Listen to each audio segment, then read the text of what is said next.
क्या ईश्वर का अस्तित्व है? क्या भूत सच में होते हैं? ये ऐसे सवाल है ना जो सदियों से हमें परेशान करते आए हैं। तो आज इस विश्लेषण में हम इन्हीं रहस्यों को तर्क और विज्ञान की कसौटी पर परखेंगे। तो चलिए सबसे पहले उस सबसे बड़े सवाल से शुरू करते हैं जो शायद इस पूरे ब्रह्मांड के होने या ना होने से जुड़ा है। और फिर हम उस रहस्य की ओर बढ़ेंगे जो हमें अपनी तरफ खींचता भी है और थोड़ा डराता भी है। देखिए, इनके जवाब दुनिया के शोर शराबे में नहीं मिलने वाले, ये मिलेंगे तर्क यानी लॉजिक के समंदर में। तो हम लोक कथाओं और मान्यताओं से थोड़ा परे हटकर इन सवालों के जवाब ढूंढेंगे। और हमारी ये यात्रा शुरू होती है ब्रह्मांड के सबसे बड़े रहस्य से। तो हम अपनी यात्रा शुरू कर रहे हैं सबसे बड़े स्केल से, ये ब्रह्मांड खुद, और उस गहरे ऑर्डर से, उस सिस्टम से जो हमें इसके अंदर दिखाई देता है।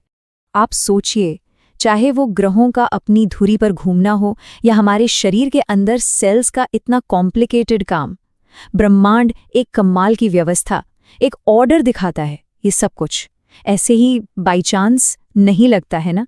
और यहीं से एक बहुत ही क्लासिक दार्शनिक तर्क निकल कर आता है। ये घड़ीसाज का तर्क कहलाता है, बहुत फेमस है। सोचो, अगर आपको एक घड़ी मिलती है तो आप फौरन मान लेते हैं कि इसका कोई बनाने वाला होगा, है ना? तो फिर इतने बड़े और इतने कॉम्प्लेक्स ब्रह्मांड का भी तो कोई रचेता, कोई डिजाइनर होना चाहिए। कुछ लोग इसी डिजाइनर को सुपर इंटेलिजेंस कहते हैं और कुछ ईश्वर या गॉड। हर चीज का, हर इवेंट का एक कारण होता है, जैसे एक डोमिनो दूसरे को गिराता है। लेकिन सवाल यह है कि सबसे पहले डोमिनो को किसने धक्का दिया? फिजिक्स इसी पहली हरकत को ढूंढ रहा है और फिलॉसफी इसे कहती है पहला कारण, यानी द फर्स्ट कॉज। ओके, तो ब्रह्मांड के बाहरी ऑर्डर को देखने के बाद चलिए अब थोड़ा अंदर की तरफ मुड़ते हैं, उस सबसे बड़ी पहेली की तरफ जो हमारे अंदर ही मौजूद है, हमारी चेतना, हमारी कॉन्शियसनेस। साइंस हमें ये तो बता सकता है कि हमारा दिमाग कैसे काम करता है, न्यूरल पाथवेज कैसे बनते हैं, लेकिन क्या वो मैं होने की फीलिंग को समझा सकता है? ये जो सेल्फ अवेयरनेस है, इसका सोर्स कहाँ है? और सोचिए, अगर हम सिर्फ बायोलॉजिकल मशीनें हैं तो हमें प्यार, दुख या किसी सुंदर चीज को देखकर इतना गहरा अनुभव क्यों होता है? इन फीलिंग्स का कोई आसान सा फिजिकल एक्सप्लेनेशन नहीं मिलता। यही तो चेतना का सबसे बड़ा रहस्य है। तो इससे ना दो बिल्कुल अलग अलग विचार सामने आते हैं। एक तरफ, क्या कॉन्शियसनेस हमारे दिमाग की ही एक क्रिएशन है जो मौत के साथ खत्म हो जाती है, या फिर ये एक एक्सटर्नल एनर्जी है जिसे हमारा दिमाग एक रेडियो की तरह बस ट्यून इन करता है? और ये हमें अगले सवाल पर ले आता है। अगर चेतना एक एनर्जी है तो जब शरीर नहीं रहता तब उस एनर्जी का क्या होता है? यहाँ साइंस का एक बहुत ही इंपॉर्टेंट नियम काम आता है। एनर्जी कभी खत्म नहीं होती, वो बस अपना फॉर्म बदलती है। तो अब इन चीजों को जोड़िए। अगर हमारी चेतना एक एनर्जी है और एनर्जी कभी नष्ट नहीं होती, तो एक सीधा सा सवाल उठता है, मृत्यु के बाद उस सचेत ऊर्जा का क्या होता है? वो जाती कहाँ है? तो शायद जिसे हम भूत कहते हैं वो कोई आत्मा न हो, बल्कि किसी बहुत ही स्ट्रॉन्ग इमोशन की एक एनर्जी की छाप हो जो उस जगह पर रह गई हो। या हो सकता है ये उन दुनियाओं की एक झलक हो जो हमारी आंखों और कानों की पहुंच से बिल्कुल परे हैं। चलिए अब इस रहस्य की आखिरी परत को खोलते हैं और टाइम और रियलिटी के कुछ माइंड बेंडिंग कॉन्सेप्ट्स में चलते हैं। देखिए, हम टाइम को एक सीधी लाइन में एक्सपीरियंस करते हैं, पास्ट, प्रेजेंट, फ्यूचर।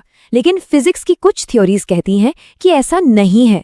ये एक किताब की तरह है जहां पास्ट, प्रेजेंट और फ्यूचर सारे पन्ने एक साथ मौजूद हैं।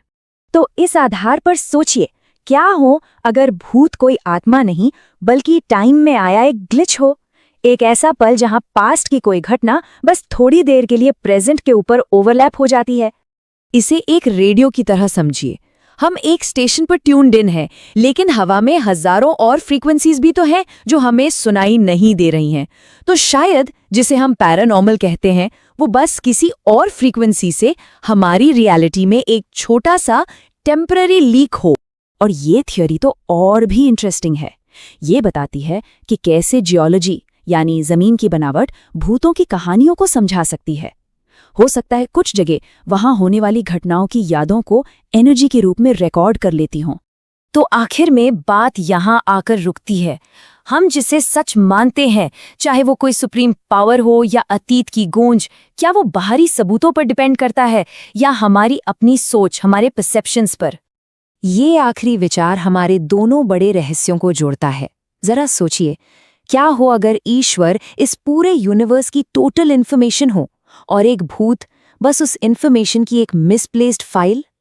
शायद हमारे सबसे बड़े सवालों का जवाब एक ही चीज में छिपा हो, चेतना यानी कॉन्शियसनेस और इन्फॉर्मेशन।